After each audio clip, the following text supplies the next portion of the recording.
Hello and welcome to Big Deal. Now, new rules on foreign investments is a game changer.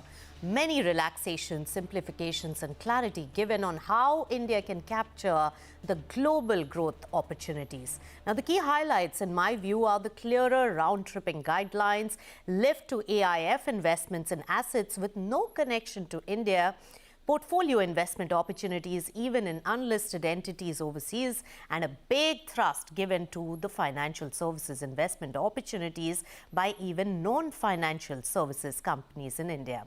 Rules also open investment opportunities to be captured in IFSC by both companies as well as the individuals. Let's deep dive into the various aspects with our panel of experts today. Let me welcome on the show Dinesh Kanabar of Dhruva Advisors and Cyril Shroff of Cyril Amarchand Mangaldas. Gentlemen, welcome to CNBC-TV18. Cyril Shroff, set the stage for the discussion. Why was this really required and how big a change is it in your view? So thanks very much for this, Nisha. And I think this conversation is very topical. And it's great that you're starting with the why, because I think that is the crux of trying to understand the rest of what is following the new ODI regime. I think the why is really about a kind of a confident, outward-looking India, both from a state point of view as well as from a private sector point of view. I think it is a big step in the journey of liberalization and ease of doing business, and a big migration towards a more trust-based progressive regulatory regime. And corporate India now is ready for bigger and more freedom in terms of having a global footprint. Not that it does not have already, but I think this gives it a very big fillip. And we'll talk about it more in more detail in the rest of the session. But some of the changes are very significant. And it's also a lot of small to medium-sized changes, which collectively, when you look at the whole package together, adds up to quite a lot. So there are a few sixers and lots of ones and twos as well. And the total, I think, is good. So just to take a few examples, firstly, there's a very clear definition of ODI and OPI.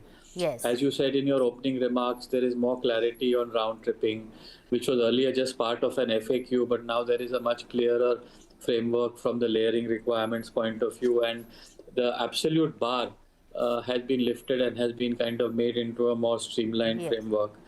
I think there is clarity in terms of deemed approval for so many things. After 45 days, if certain approvals don't come or it's not rejected, they're deemed to be approval. So it's all ease of doing business. I think there's clarity on deferred consideration. There is an interesting jewel out there. I don't know whether it was fully intentional or not on swaps. They need not be only for against primary issuances. You could issue them against in exchange of securities, which need not be primary. It could be even from another company. So I think there's a lot of creativity which can be unleashed in this. Even the framework for guarantee for steps down subsidiaries has been clarified. It's a long list, and we can explore this in more detail. So many technicalities have also come in, but broadly, some of the big highlights, let's focus on that and delve deep into it. Dinesh Kanabar, financial services investments overseas gets a big thrust by financial services as well as non-financial services entities in India. Yes, Nisha, and again, thank you for having me on the show. I think it's very important. If I could just take half a minute to supplement what Cyril mentioned, I would break up all the changes into maybe three broad buckets. One is the big changes, including the financial services sector, which I'll speak about in a minute. And then you have certain things which are pure procedural impediments, which really created a bugbear. How do you write off foreign investments? Do you need RBI approval for everything? Doing away with many of those things. And then again, as Cyril mentioned, providing a mandatory approval if an approval was not granted within a time frame. But let's go to the financial services part, which you mentioned, which I think is among the biggest changes. So investment by financial services sector into financial services sector overseas, by and large, continues what it was earlier. You need a 3-year track record. You can invest in other than insurance and banking, and you need to get your regulatory approval both in India and overseas. So that regime by and large continues as it is, barring a few small changes which are not very critical. But I think the big important thing is that people who are in India, not into financial services, can make investment into financial services overseas. Now, that might look like a small thing, but the moment first is there is a definition of the term financial services. And the term financial services is defined to include any item which is regulated by a financial services regulator. So, for example, could one go back and say, this of course is a matter of interpretation which we will have to see over a period of time, that investments are today regulated because if you are making investments, you could be an NBFC, and NBFCs are regulated by the Reserve Bank of India. Now, could you as an industrial house make a subsidiary overseas which is making investments into many other companies? And if that is permitted as it appears from a plain reading of the provisions, that's a big thing opening up for the Indian industrial sector. Because then now you can say, yes, I want to make acquisition overseas. I will set up an SPV, of course, subject to the layering and all of those. But I can go ahead and make 400% of my investment because an investment company, an investment qualifies as a financial services. So a big thing. The second thing really is, again, you mentioned in the passing with regard to international financial services sector, which is, or the center, which is in the GIFT City.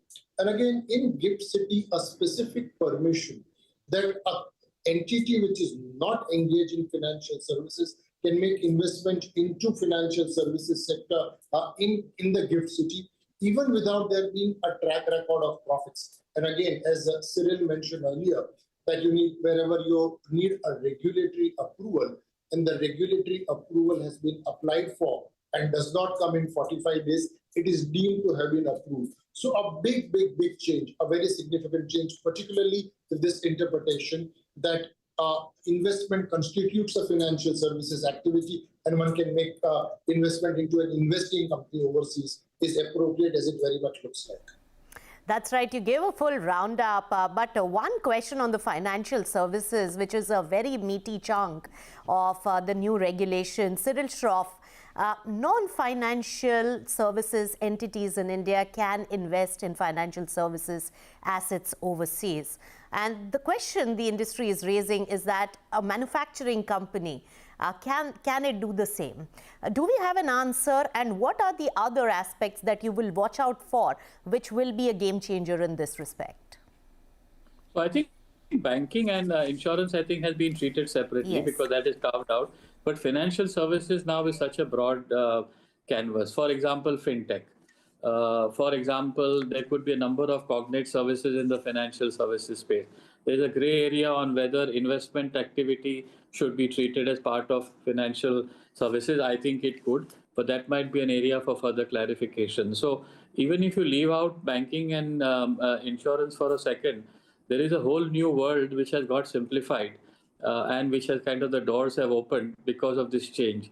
And industrial conglomerates could be able to use this route for expanding their footprint, or tech companies, for example, because the boundaries between technology and finance are merging so fast.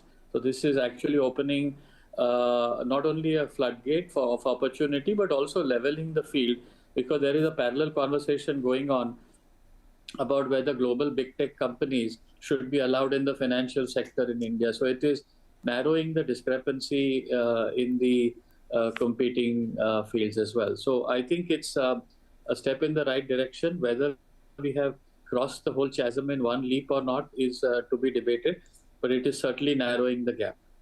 Right. And another big highlight there, Dinesh Kanabar, and you may want to delve into it, is the AIFs getting a big boost because they can now invest in assets which have no connection to India. What is the scope of this widening of the gamut? It's indeed, in fact, you again, a very important point, Nisha.